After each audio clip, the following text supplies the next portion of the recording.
మన్నాను కురిపించితివి. యెహోషువ ఈరోజు నా కోసం ఆత్మీయ కార్యక్రమంలో దేవుని వాక్యం కోసం ఎదురు చూస్తున్న మీ అందరికీ నా హృదయపూర్వక వందనాలు. అందరూ బాగున్నారు కదా? ఉదయకాల సమయంలో కొద్ది నిమిషాలు దేవుని మాటలు వినవలసిందిగా మనవి చేస్తా ఉన్నాను. ఈ దిన వాక్యం కోసం చిన్న ప్రార్థన చేద్దాం. సర్వాధికారి గొప్ప దేవుడా, నీకు వందనాలు, వేలాది స్తోత్రములు. ఉదయకాల సమయంలో నీ మాటలు వినడానికి మాకు ఇచ్చిన మంచి సమయమును బట్టి నీకు వందనాలు చెల్లిస్తున్నాం. నీ వాక్యం ద్వారా మా అందరితో మాట్లాడమని యేసు నామములో అడుగుచున్నాము తండ్రి, ఆమేన్. ఈరోజు దేవుని వాక్య భాగము ఇర్మియా గ్రంథము 39వ అధ్యాయము 18వ వచనము. ఇర్మియా గ్రంథము 39వ అధ్యాయము 18వ వచనము. నీవు నన్ను నమ్ముకుంటివి గనుక నిశ్చయముగా నేను నిన్ను తప్పించెదను. ఈ వాక్య భాగాన్ని మనం చూసినట్లయితే దేవుడైనటువంటి యెహోవా తన వాక్కును తెలియచేస్తా ఉన్నాడు. ఏంటి ఆ వాక్కు అంటే, నీవు నన్ను నమ్ముకుంటివి గనుక నిశ్చయముగా నేను నిన్ను తప్పించేదను. ఆయన మనల్ని తప్పిస్తానంటున్నాడు. ఎక్కడి నుంచి తప్పిస్తానంటున్నాడు?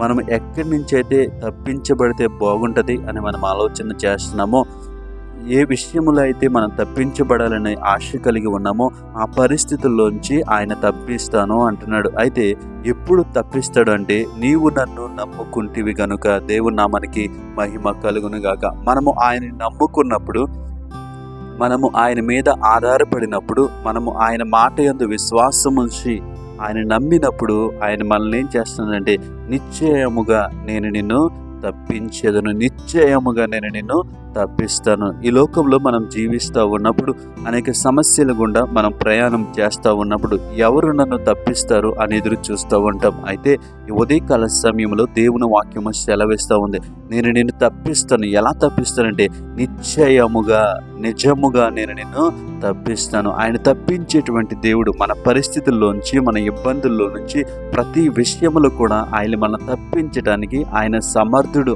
ఆయన మాత్రమే మనల్ని తప్పించగలడు. ఈ లోకంలో మనము మనుషుల సహాయం కోసము ఎదురు చూసినప్పుడు, మనుషులు తప్పిస్తారని ఎదురు చూసినప్పుడు, మనుషులు సహాయం చేస్తారని ఎదురు చూసినప్పుడు వాళ్ళెంత మాత్రము కూడా మనకి సహాయం చేసేవారిగా ఉండరు. మాటలైతే మాట్లాడతారు కానీ తప్పించేటువంటి సమయం వచ్చేసరికి వాళ్ళు మనకి సహాయము చేయలేనటువంటి స్థితిలో ఉండరు. అంటే మనుషులు నిశ్చయముగా మనకి సహాయం చేయలేరు, మనుషులు నిశ్చయముగా మనల్ని తప్పించలేరు. కానీ దేవుని వాక్యము సెలవిస్తూ ఉంది, నువ్వు నన్ను నమ్ముకున్నావు కాబట్టి నిశ్చయముగా నేను నిన్ను తప్పిస్తాను. ఎటువంటి శ్రమల గుండా ప్రయాణం చేస్తూ ఉన్నావు ఈ ఉదయకాల సమయంలో, ఈ మాటలు వింటున్న ప్రియ సహోదరి సహోదరుడా, ఈ వాక్యమును బట్టి విశ్వాసము తెచ్చుకొని, ఈ వాక్యమును బట్టి నిరీక్షణ తెచ్చుకుని, మనము ఆయనని నమ్మినప్పుడు, మనము ఆయన మాట మీద విశ్వాసం ఉంచినప్పుడు ఆయన మనల్ని ఏం చేస్తారంటే, నిశ్చయముగా మనల్ని తప్పించేవాడుగా ఉన్నావు. ఈ మాటలు వింటున్న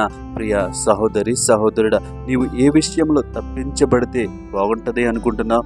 ఏ విషయంలో నలిగిపోతూ ఉన్నావు? ఏ విషయంలో ఇబ్బంది పడతా ఉన్నావు? వాటిని నీ మనసులో తలంచుకుంటూ కుమిలిపోవద్దు. వాటిని నీ మనసులో స్మరణకు తెచ్చుకుని నువ్వు ఇబ్బంది పడద్దు. కానీ దేవుని నమ్ము, దేవుని యొక్క వాక్యమును నమ్ము, దేవుని యొక్క మాటను నమ్ము.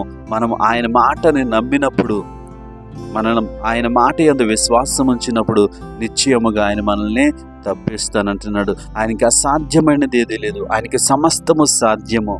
కానీ మనమేం చేస్తాయంటే, దేవుని మాట కన్నా, దేవుని సహాయాన్ని కన్నా ముందు మన మనుషుల సహాయాన్ని వెతుకుతూ ఉంటాం. మనం సమస్యలు ఉన్నప్పుడు, మన ఇబ్బందులు ఉన్నప్పుడు వెంటనే మనం చేసేటువంటి పని ఏంటంటే, మన బంధువులు ఎవరున్నారు, మన స్నేహితులు ఎవరున్నారు, ఎవరు మనకి సహాయం చేస్తారు, వెంటనే ఫోన్ తీసి ఫోన్ నెంబర్లో వెతుకుతూ ఉంటాం.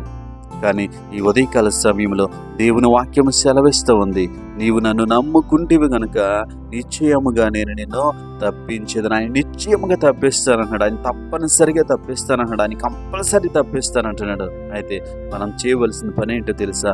మనము ఆయన్ని నమ్మిన వారిగా ఉండాలి. ఆయన మాట యందు విశ్వాసం ఉంచాలి, ఆయన వాక్యం యందు విశ్వాసం ఉంచాలి. ఆయన కార్యము చేస్తాడనేటువంటి విశ్వాసము కలిగి, నిరీక్షణ కలిగి మనం ఉన్నప్పుడు దేవుడే మనల్ని తప్పిస్తాడు. అట్టి కృప దేవుడు మనందరికీ అనుగ్రహించును గాక. పరిశుద్ధుడ ప్రేమగల తండ్రి, గొప్ప దేవుడా, నీకు వందనాలు. ఈ మాటలు విన్నటువంటి ప్రియ బిడ్డలందరి కోసం ప్రార్థిస్తూ ఉన్నాను. వారు ఏ విషయంలో తప్పించబడితే బాను అని ఆలోచన చేస్తున్నారో నీకు తెలుసు ప్రభువా. వారందరూ ఉన్నటువంటి ఇబ్బందుల్లోంచి, ఇరుకులో నుంచి ప్రభువా, ఇదిగో తండ్రి విశాలమైన ప్రదేశంలోనికి వారిని తప్పించమని అడుగుతా ఉన్నాను. గొప్ప దేవుడా, నీకు వందనాలు. వాక్యమైన ప్రతి బిడ్డ జీవితంలో కార్యము చేయమని అడుగుతా ఉన్నాను. నిన్ను నమ్మటానికి నీ కృప చూపించమని అడుగుతా ఉన్నాను. నీవే వారికి సహాయం చేయమని అడుగుతా ఉన్నాను.